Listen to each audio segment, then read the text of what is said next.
Hey Shalom guys, welcome back to OTH. So I'm just going to tell you right now that this video ended up being a little bit longer than what I had originally intended it to be.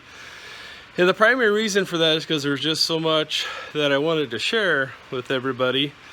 And I felt it was noteworthy information because it took me many hours of research to find all the information that I found before I could make what I felt was a good buying decision.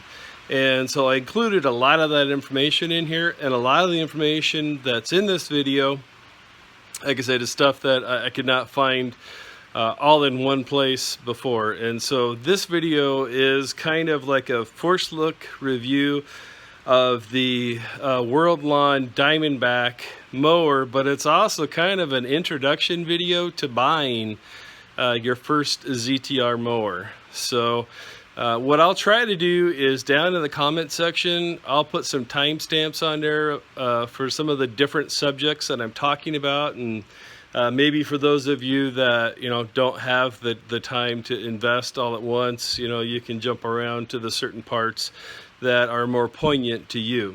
So thanks for joining us today, guys. We'll be right back.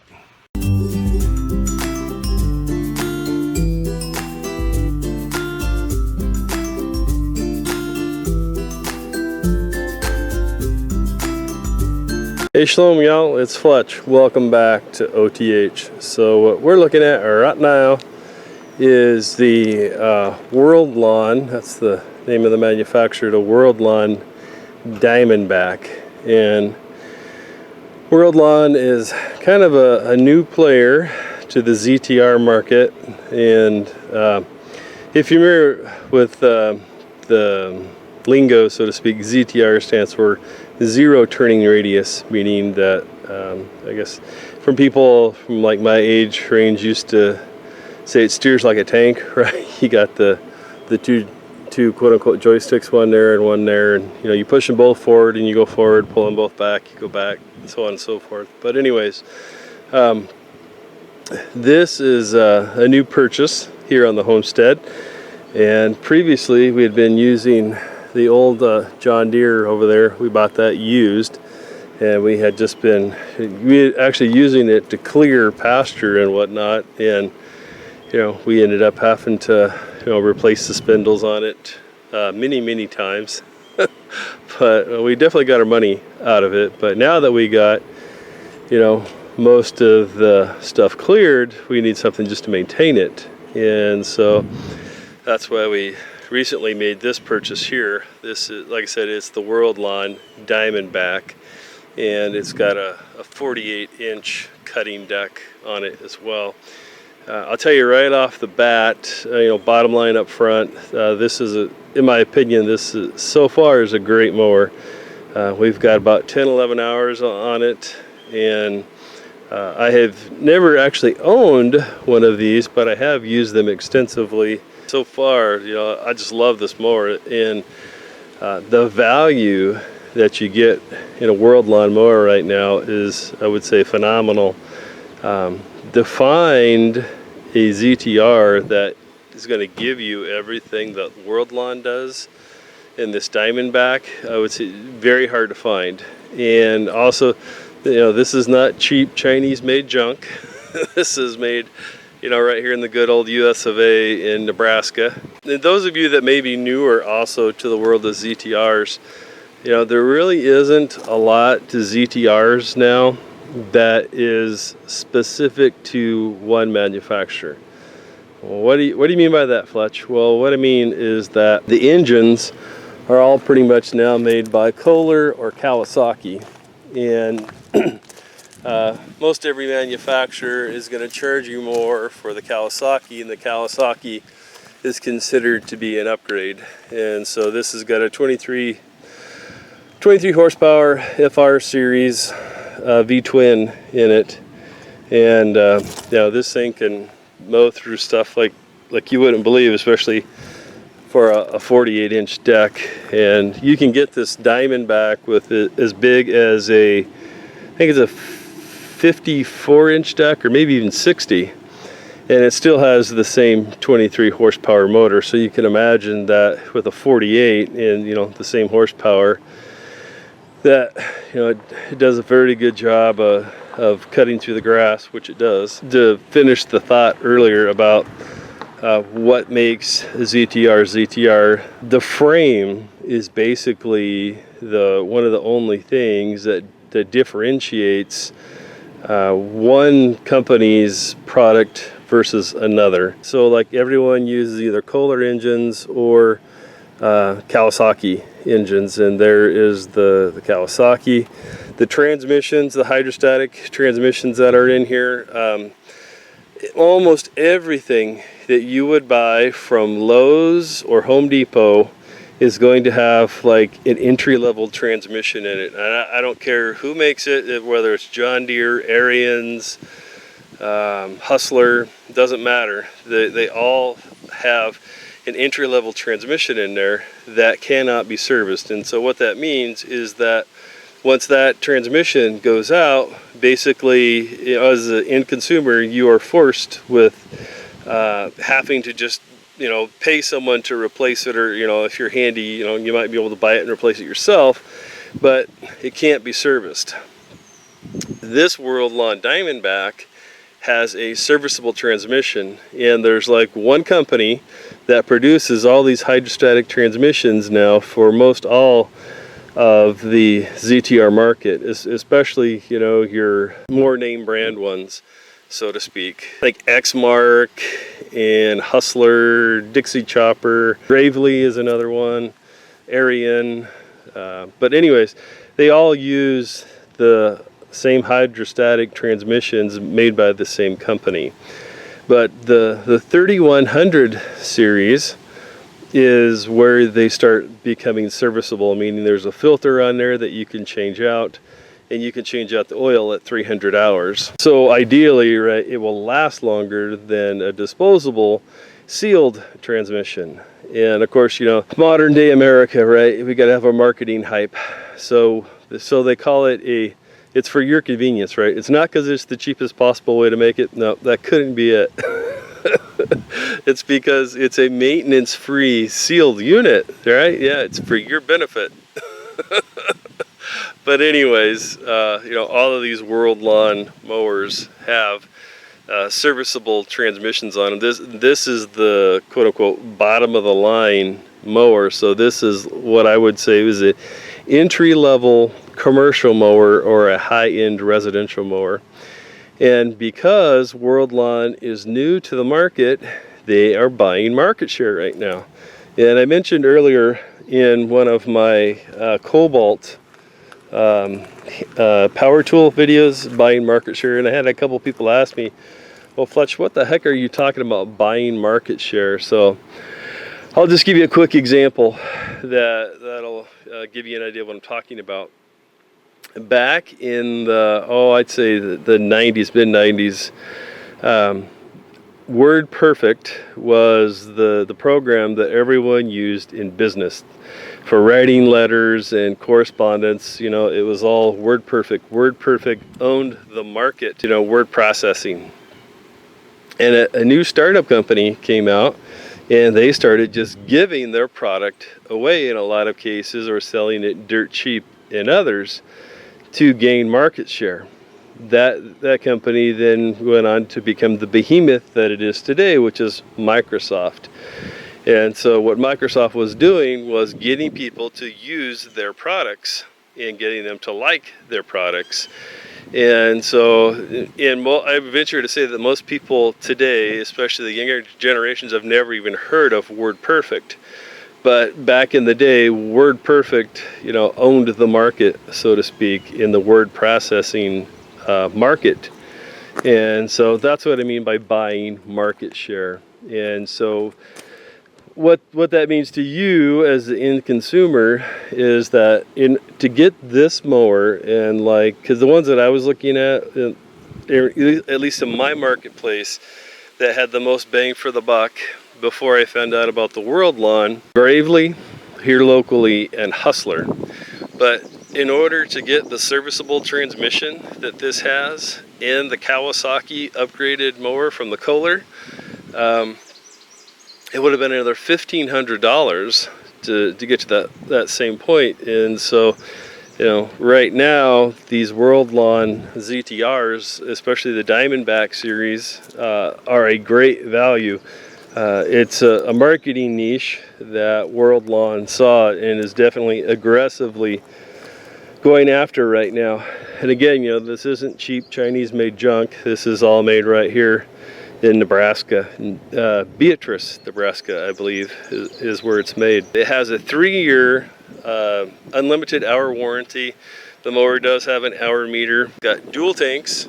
The seat pops up. It's got a very comfortable seat with armrests on it. The deck itself has a 10-year warranty on the deck. And well, I'll show you this deck here in a minute. And when you see how beefy it is, you'll understand why it has a 10-year warranty, because they build them right. But just kind of give you an idea, look at the reinforcement on the deck here. Let me take you in. There's normally a cover right here. I'll show you. There's the cover right there. That cover goes in here, but it just pops out. And the reason why is so you can get in here and clean out, you know, your grass that can kind of build up in here in time. But if you look right here, all of these spindles has reinforcements in there. And so your first thought, oh, that's because it's cheap metal, that's why they got to reinforce it. No, it's 8-gauge steel. And when I wasn't exaggerating when I said that this thing is built like a tank, because it is.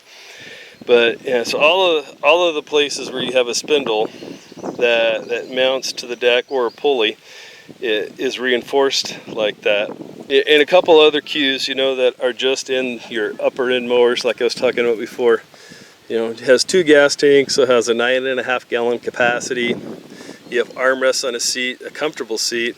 The seat actually comes up so you can access the underside of it to clean it out. All right, so here's what I was talking about with the seat. So you just reach back here and grab the latch and lift it up. Easy access to the battery there, and then easy access to the back side of the mowing deck. You can see it down there in the bottom, the mowing deck. And the cooling fans for your transmissions are right here. And if you guys didn't already know this, you may be wondering, well, if this is a new unit, Fletch, why is it all dusty? Because you don't really want to wash these. The reason why is because what ends up happening is you end up getting, well, let me finish the thought here on this. A lot of your newer ones don't have the dual tanks, and not only that, but they'll actually have the tank underneath here, and so you can't get in and work on your transmissions or the backside of your mowing deck or change out your battery because there's a gas tank right here. All of your upper end commercial units are more like this, where you can open it up and you can access to everything and you can work on it easily. Same with the engine. Like, here's the oil fill, there's the oil filter, and there's the oil drain. It's all right here. Here's my 2 separate reservoirs for the hydraulic fluid there and here. And to finish the thought on what I was talking about with why you don't want to wash these regularly is because water will seep down inside these and get in the bearings on all of these spindles and the pulleys and whatnot. Generally speaking, much better for your mowing deck is to just get a compressed air squirting nozzle. Here, let me show you what I'm talking about. I'm sure there's someone out there new to this stuff. Something like this, right? Walmart brand, Camel, or was it Campbell Houston or something like that, CH. And you know, basically you're just gonna take this and you come up and you just blow all of the debris out.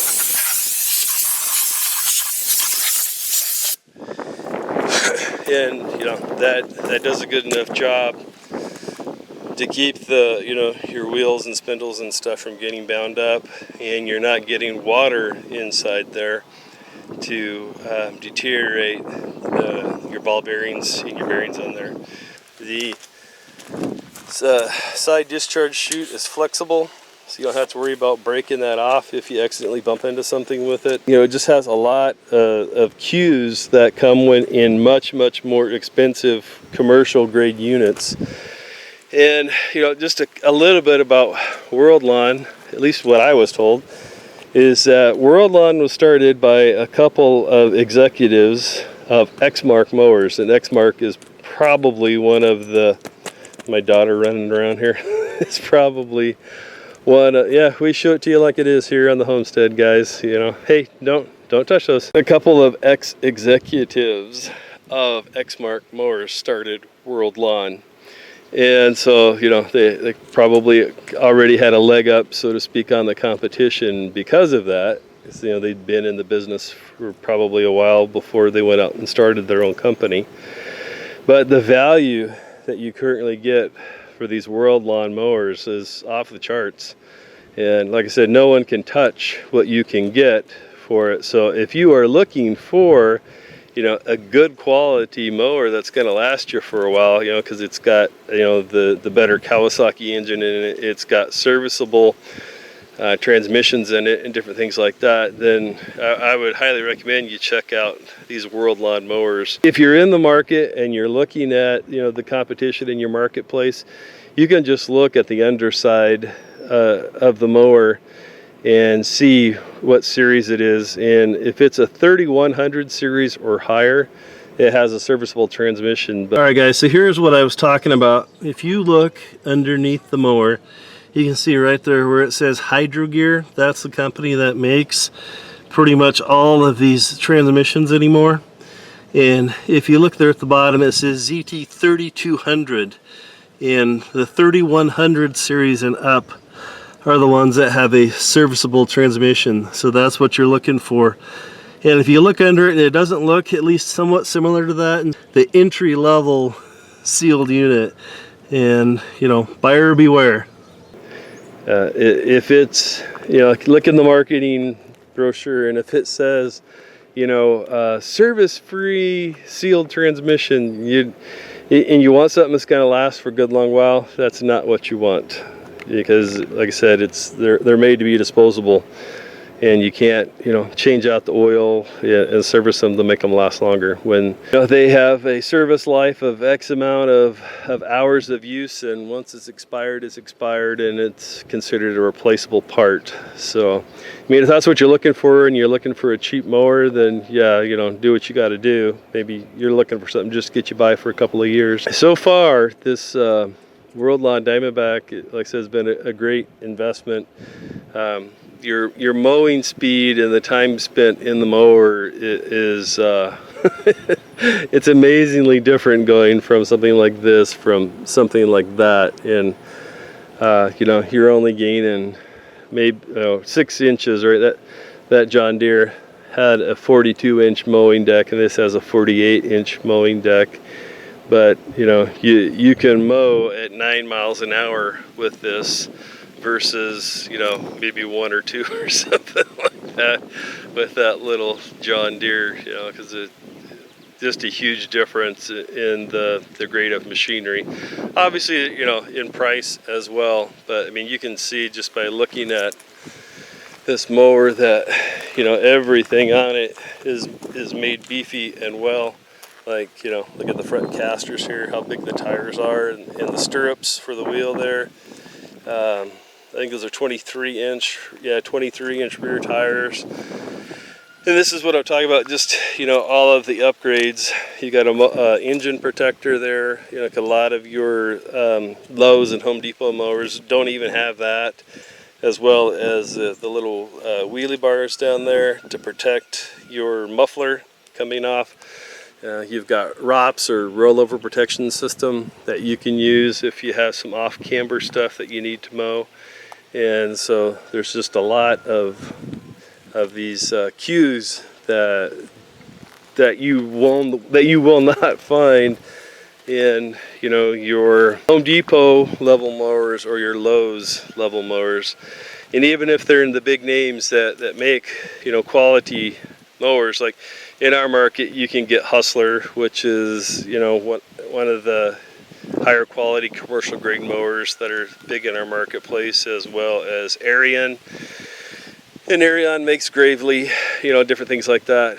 But you know, all of the mowers that you're going to get are, you know, just built much cheaper and without all the bells and whistles, so to speak, and they just aren't made to last. As well as different things like some of them now even have stamped decks.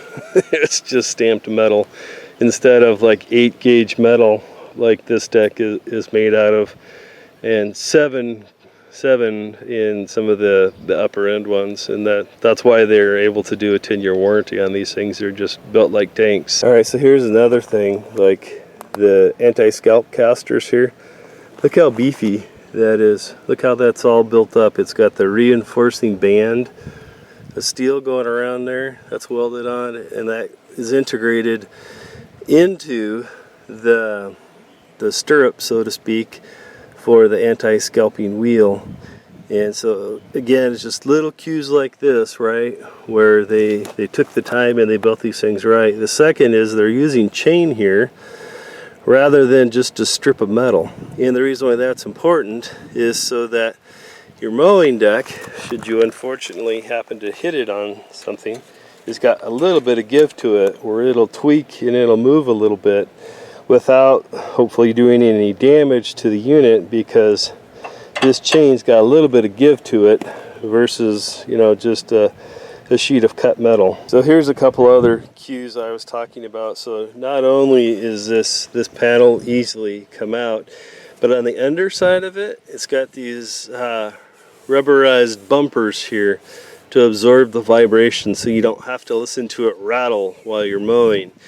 And so these are, you know, just a few more of the fine subtleties and cues I was talking about that you have in these Worldlawn mowers. And you know, you're truly getting an entry-level commercial mower at a residential price right now, like I was talking about, because they're buying market share.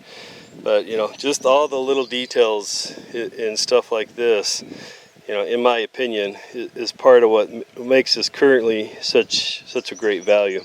All right, so someone's probably wanting to know, okay, Fletch, so what the heck do these things cost?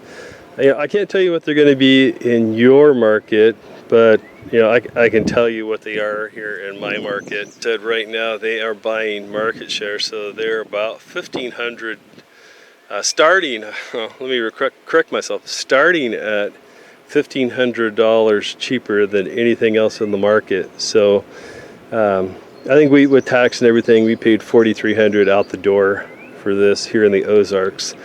You know, you may find out, you know, a little, and I always hate giving out prices on the internet, because people are always like, oh dude, you paid too much. You know, you can get it for $1,000, you know, and someone would find a problem with it, you know, trying to, you know, for whatever reason, you know, people just feel like that they've got to, you know, let you know that they got a better deal or whatever the case is. And so anyways, but yeah, I had narrowed it down to, in my market, the best values for what you could get was Gravely and Hustler, and those are the two I were looking at, and they started at $5,500 and went up from there. And you know, to get the same things, like, you know, at least a 3100 series transmission that's serviceable, Kawasaki FR or FS motor. The FS is a little bit upgraded over the FR, but still a great motor, especially compared to most of the Kohlers, in my opinion. But again, it's just that, my opinion. And you know, the dual tanks, you know, the more comfortable seat with the armrest, you know, the tilt-up seat that allows you to access everything underneath, batteries, easy access, quote-unquote bulletproof mowing deck, you know, 10-year warranty on that, 3 years unlimited hours on the whole thing. And so, yeah, those are the reasons why I chose the Worldlawn over either Gravely or Hustler, which in my area were some of the better values. Well guys, I think that's it for today. I just kind of wanted to show you this and let you know. So if there are any of you out there that are looking for a entry-level commercial mower or a top-of-the-line residential mower that's priced more like a residential mower instead of a commercial mower, you might, I think it's worldlawn.com or something like that, and they got a dealer locator there. You can find them, and they're the best of my recollection, the riding mowers anyways are only sold through dealer networks, so you got to go to a dealer. There you have it guys. If you have any questions or comments, as always, please post them below. Thanks for joining me today guys. I greatly appreciate it. Shalom.